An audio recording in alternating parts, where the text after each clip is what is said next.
قوی ترین سلام، امیدوارم حال دلتون عالی باشه. به پیج اندام ناب خوش اومدید. امروز میخوام یه نوشیدنی بهت یاد بدم که با استفاده از این نوشیدنی توی 5 روز میتونی چربی شکمتو آب کنی و 3 الی 4 اینچ سایز کم کنی. برای ساختن این نوشیدنی با من همراه شو و بکوب لایک و بریم بسازیم.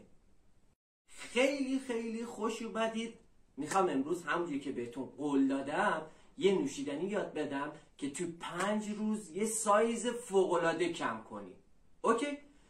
بچه‌ها در قدم اول این توضیح رو خدمتتون بدم. ما برنامه تغذیه بهتون میدیم. بچه‌هایی رو داریم که طی 1 ماه گذشته با ما همراه بودن، این نوشیدنی که امروز میخوام مراحل ساختش رو بهت یاد بدم و انجام دادن و این سایز رو کم کردن که میتونی نتیجهشو اینجا ببینی که بچه‌ها چه نتایجی کم کردن و این چیزی که من میخوام بهت بگم کاملا واقعیه و تست شده رو مجموعه توی بچه‌های خودمون.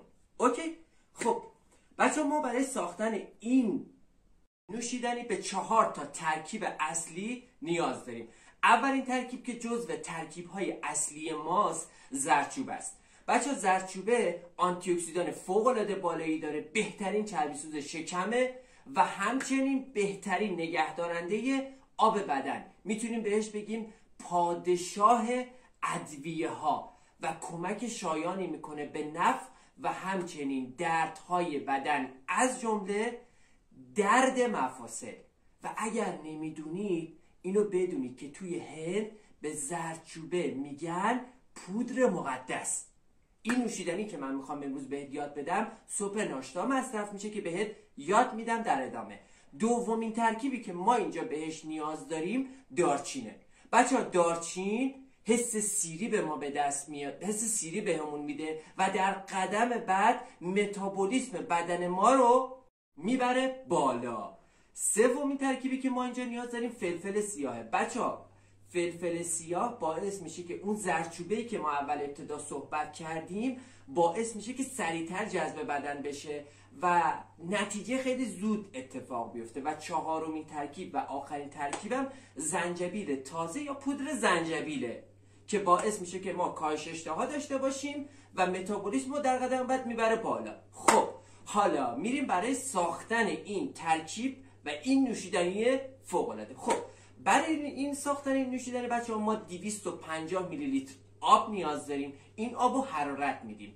بعد از اینکه این آبو حرارت دادیم تقریبا 2 الی 3 تیکه دارچین بهش اضافه میکنیم و در قدم بعد خیلی کم بهش فلفل اضافه میکنیم. میذاریم این ترکیب به جوش بیاد.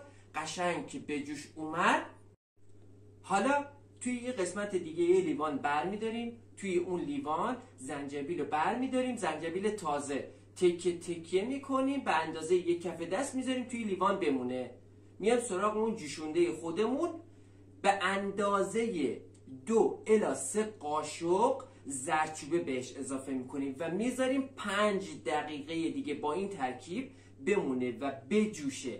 بعد از 5 دقیقه این ترکیب رو کلهم میریزیم توی این لیوان و این لیوان رو میذاریم به اندازه 10 دقیقه بدون در بمونه و بعد از 10 دقیقه میتونیم اینو نوش جان کنیم. بچه اینو یادتون بمونه که این نوشیدنی صبح ناشتا مصرف میشه و میتونید نیم ساعت بعد از اون صبحونه مصرف بکنید و یا اگر نمیتونید دقیقاً قبل از خواب میتونید استفاده بکنید. یادتون باشه اگر در طی این مسیری که من توضیح دادم، حالا من خیلی جاها رو تون توضیح دادم شاید شما متوجه نشدیم، تمام این اطلاعات رو من توی کپشن براتون می نویسم. به اضافه یه سری منع مصرف داره واسه یه سری افراد خاص که حتما اونا رو توی کپشن براتون می نویسم که استفاده بکنید و بدونید برای چه کسایی منع مصرف داره. بچه این نتایجی که من اینجا بهتون نشون دادم جزو نتایجی بودن که تو دوره های خودمون بودن با استفاده از همین ترکیبی که الان بهتون یاد دادم، به اضافه برنامه غذایی که خود مجموعه ما بهشون داده. اگر شما بدون برنامه استفاده بکنید نتیجه میده، ولی خب نتایج با برنامه غذایی متفاوته و خیلی خیلی خیلی خوب بوده. میخواستم اینو بهتون بگم که این چیزی که الان بهتون یاد میدم جزو ترکیباتی هستش که بچهای خودمون استفاده کردن و نتیجه براشون داشته. امیدوارم همیشه سالم زندگی کنید و بهترین چیزها رو استفاده بکنید. اگه میخوای بهترین ترکیبا رو از پیج ما داشته باشی حتما لایک و کامنت برامون بذار و ما رو همراه داشته باش، چون از این به بعد خیلی با هم کار داریم. یا علی.